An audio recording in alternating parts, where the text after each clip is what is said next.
Anchor శివజ్యోతికి ఈరోజు పండంటి మగబాబు పుట్టాడట. వెంకటేశ్వర స్వామి దయ వల్ల నాకు బిడ్డ పుట్టబోతున్నారంటూ ఈ మధ్య ఎమోషనల్ అయిన విషయం మనకు తెలిసిందే. పెళ్ళయి 10 ఏళ్ల తర్వాత ప్రెగ్నెంట్ అయిన శివజ్యోతి తన సీమంతం 2 సార్లు జరుపుకుంది. తన పర్సనల్ లైఫ్ కి సంబంధించి ప్రతి ఒక్క విషయాన్ని సోషల్ మీడియాలో షేర్ చేసుకుంటూ వస్తుంది. తన సీమంతం ఫొటోస్ అండ్ వీడియోస్ ని షేర్ చేసుకుంటూ చాలా హ్యాపీగా కనిపించింది. ఈ మధ్య లైవ్ కి వచ్చిన శివజ్యోతి తన ప్రెగ్నెన్సీ జర్నీ కోసం చాలా విషయాలు అభిమానులతో పంచుకుంది. అందులో శివజ్యోతి మాట్లాడుతూ, ముందుగా అందరికీ ఒక మాట చెప్పాలనుకుంటున్నాను. ఎవరికైనా పిల్లలు లేకపోతే పిల్లలెప్పుడు, పెళ్ళవ్వకపోతే పెళ్ళెప్పుడు, ఉద్యోగం లేని వాళ్ళకి ఏం చేస్తున్నావు అంటూ ప్రశ్నలు అడిగి వేధించకండి. ఎందుకంటే అది లేని వాళ్ళకి ఆ బాధ ఎలా ఉంటుందో తెలుసు.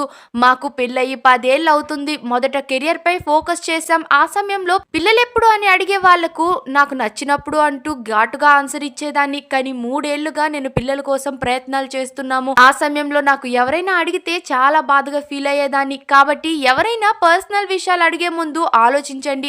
అయితే 2.5 ఏళ్లు రకరకాల టెస్టులు చేయించుకున్న, చెట్ల మందులు వాడాను. ఆ తర్వాత నాకు వెంకటేశ్వర స్వామి 7 శనివారాల వ్రతం చేశాక నేను కన్సీవ్ అయ్యాను. ఆ స్వామి దయ వల్లనే నేను తల్లి నవ్వబోతున్నాను అంటూ చెప్పుకొచ్చింది శివజ్యోతి. అయితే రీసెంట్ గా శివజ్యోతికి ఈ రోజు డెలివరీ అయ్యిందని, పండంటి మగపిల్లాడు పుట్టాడని సోషల్ మీడియాలో వార్త అయితే వైరల్ అవుతుంది. ఇక స్వయంగా శివజ్యోతి కన్ఫర్మ్ చేసే వరకు మనం వెయిట్ చేయాల్సి ఉంది.